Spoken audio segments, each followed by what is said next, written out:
আমি এখন কাজ করতে পারবো না বা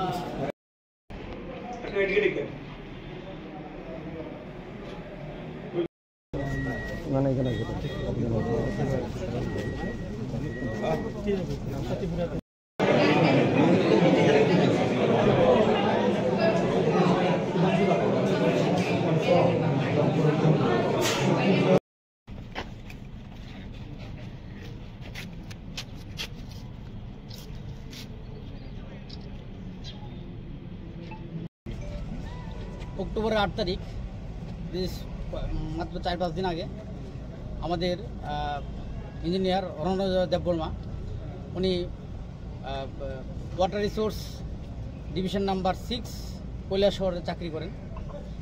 ওনার কোয়ার্টার হচ্ছে কুমারঘাট। উনি কুমারঘাট সরকারি কোয়ার্টারে থাকেন।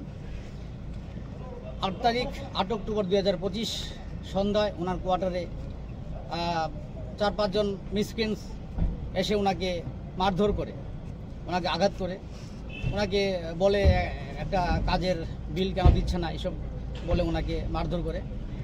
তারপর ওনার মোবাইল ভেঙে ফেলে। এ নিয়ে আমরা গত 10 তারিখে আমাদের ডিজিপি সাহেবের সাথে আমরা দেখা করি এবং ডেপুটেশন দিই। আমরা স্যারকে রিকোয়েস্ট করি যেন এই ঘটনার জন্য যারা দায়ী, যা দোষী, তাদেরকে যেন অ্যাপ্রোপ্রিয়েট পানিশমেন্ট দেওয়া হয়। সেই ডেপুটেশনের কপি আমরা আমাদের রাজ্যের মাননীয় মুখ্যমন্ত্রী তথা আমাদের পূর্তমন্ত্রী ওনাকে আমরা দিই। আমরা রাজ্যের চিফ সেক্রেটারিকে দিই। তারপর এবং আমাদের পূর্ত দপ্তরের সেক্রেটারি কিরণজিৎ স্যারকে আমরা দিই। তারপর আজকে আমরা এসছি। আজকে আমাদের এখানে মোটামুটি 100-র উপরে আছে। আমাদের ত্রিপুরার সমস্ত ডিস্ট্রিক্ট থেকেই আমাদের মেম্বার এসছে। আমরা ঊনকোটি ডিস্ট্রিক্টের মাননীয় ডিস্ট্রিক্ট ম্যাজিস্ট্রেটের কাছে আমরা সেই ডেপুটেশনটা দিই এবং স্যারকে আমরা রিকোয়েস্ট করি যেন যারা দোষী তাদেরকে যেন শনাক্ত করে অ্যাপ্রোপ্রিয়েট পানিশমেন্ট দেওয়া হয়। আমাদের ডিএম স্যার আমাদের ব্যাপারটা নিয়ে উনি খুব ভালোভাবে আলাপ করেছেন, দেখেছেন, উনি সহানুভূতির সহিত দেখেছেন এবং উনি বলেছেন আমি ঠিক যেদিন ঘটনা হচ্ছে ওই দিন জানতে পারিনি, তার 2 দিন পরে আমি জেনেছি। যেন আমার কাছে খুবই খারাপ লেগেছে, কারণ যিনি রণজয় দেববর্মা, ওনার সাথে আমার প্রায়ই কথাবার্তা হয় বিভিন্ন কাজের ব্যাপার নিয়ে। তো আমি দেখব এটা যদি কিছু করা যায়। এই হচ্ছে আমাদের আজকের ডেপুটেশন। এখন পর্যন্ত কোনো আসামি তো গ্রেপ্তার হয়নি?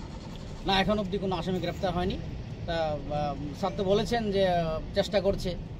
ওইখানকার একটা সিসিটিভির ফুটেজও ছিল, ওইটাকেও নিয়েছে ওরা। আমরা জানতে পারলাম যে গতকাল ওনার বাড়িতে প্রশাসন গিয়েছিল এবং তারা নাকি বলছে যে সিসি ক্যামেরাতে যে ছবি দেখা যাচ্ছে, যাদের ছবি, তাদের পুলিশ চিনতে পারছেন না। এই বিষয়ে কি বলবেন?